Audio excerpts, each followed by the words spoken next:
a month for groceries, and you went once a month? Once a month to Campbell River, if you got the dispensation from the district forester. The directive was very firm. I believe what had happened is there was a bit of a problem, but I won't go into that. But anyway, we had a firm directive: no women and no dogs were allowed on board. Well, you didn't have a choice. I mean, you were posted there. Oh, that's period. Yeah, families weren't taken. Families were expected to go.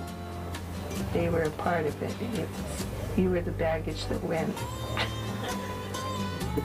I think the worst time was sitting it out in Thurston Bay when my husband was bringing the boat back in January, and he got hauled up in a storm in Pender Harbor, and he was bound up there, and I was sitting in the bay, and you couldn't.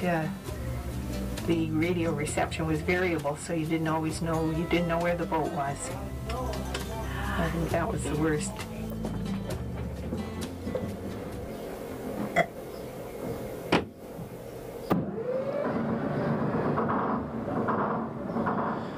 The Rangers and their families depended on these boats for their safety, their livelihood, and as a link to the outside world.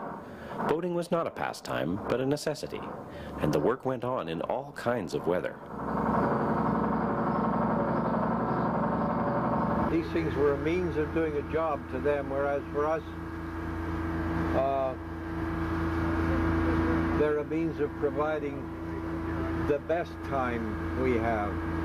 For them, it wasn't the best time, it was working time. And the fact remains that if you've lived on the water on the coast for any length of time, you know perfectly well that for 6 months of the year, it's a lousy place to be. I know we went around Estevan Point one time, and this thing was, we had it right on our side. The engineer wasn't sick, but I sure as hell was, and I was laying on this bed. And there was flour and sugar and milk and cans rolling back and forth across the floor, and a bit of puke with it.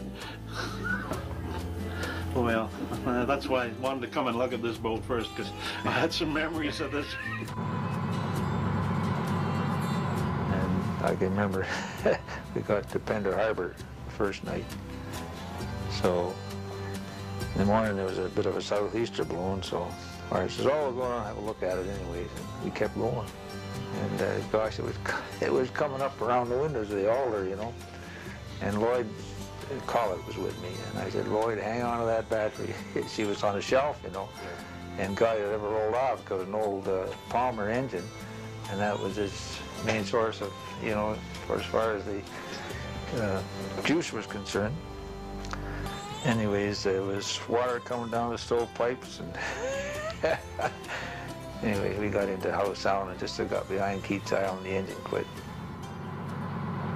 There's one story of one guy who got to this boat, and he got caught in a really nasty blow, and he had to sit and just, but he couldn't go anywhere. He just had to sit offshore for 48 hours with the engine on in about winds over 50 and 60 knots, and just sit there and take it. The boat survived. For him, that's a good boat. Well, when you take a look at the number of nautical miles that was covered, and you know, all the weather, I think it was pretty good, pretty fair safety record. As the stories unfolded in the wheelhouses and around the galley tables aboard these 18 boats, the owners began to talk about their relationships to these vessels. Old wooden boats tend to be shrouded in a romantic aura of aesthetics and adventure, which obscures the reality of the work involved in maintaining them. There's just a continuous process of deterioration, which, if you look after it reasonably well, you can control with probably 2 months' work a year. Okay, I know how much it takes to try to keep a 40-footer together. If we went for 6 feet longer, I know it would put me 6 feet under with the maintenance on these boats, you know. It's amazing what getting together like this can, it bolsters up that part of you that says, okay, let's hang on to the boat. But it's not a cut and dry thing. I don't know. I'm 71 now, so as long as I can keep it up, I'll keep it, but who knows what's in the future. sure be an awful trauma to sell it, but I guess somewhere down the line you'll have to.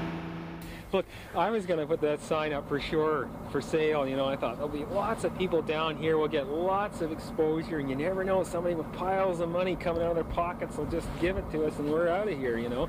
And there were several others that were for sale here. There's 3 others that were for sale, and I've heard 2 of them have backed off, and you see me with my sign up? We had brochures offered for sale. And I put them on the table, and my partner took them and tucked them back in behind the magazine rack, and that's where they stayed. And it's just the history, and you know, it's a wood and solid, and you know, you just feel so comfortable in it. But they are a labor of love, a lot of work. So ours isn't for sale anymore. Well, ours isn't for sale anymore either, and I'm not sure exactly why. You know, maybe it will be for sale tomorrow, who knows. Right now we're filled with enthusiasm because of the people who lived on these boats earlier and who came on board and told us that they'd do it all over again, and what they'd been telling us for the last half hour was all the hardships, not in a whining sense, but all the privations they suffered, and yet they sat there and said they'd do it all over again. It was the best years of their lives. Well, I mean, you can't just walk away from a boat that's had that kind of life for somebody. Visiting these boats has brought the Rangers' stories back to life, validating the roles they each played in BC's marine history.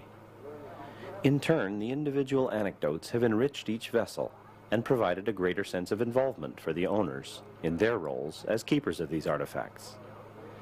A small piece of the history of BC's coast is both preserved and enriched by the bringing together of anecdote and artifact.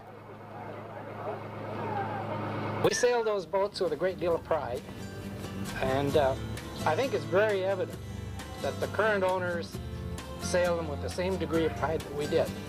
So, to the owners, salute. Salute to you all.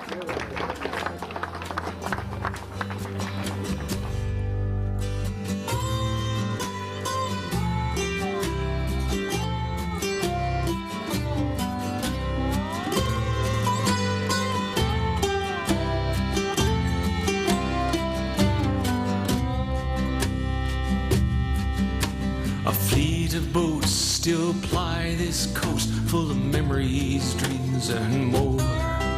Every plank and stem, every garboard seam is cocked with West Coast lore. And the men and women who did the work spin the tales of what was done. In the swirl of change, they anchor fast, they know from where they've come. For 50 years these boats and crews did a job that had to be done. Cruising timber claims and fighting fires through the squalls, the fog and sun. The fleet is gone, but the boats live on, packing history, lore and pride. Boat nails, fur and cedar planks still sail against the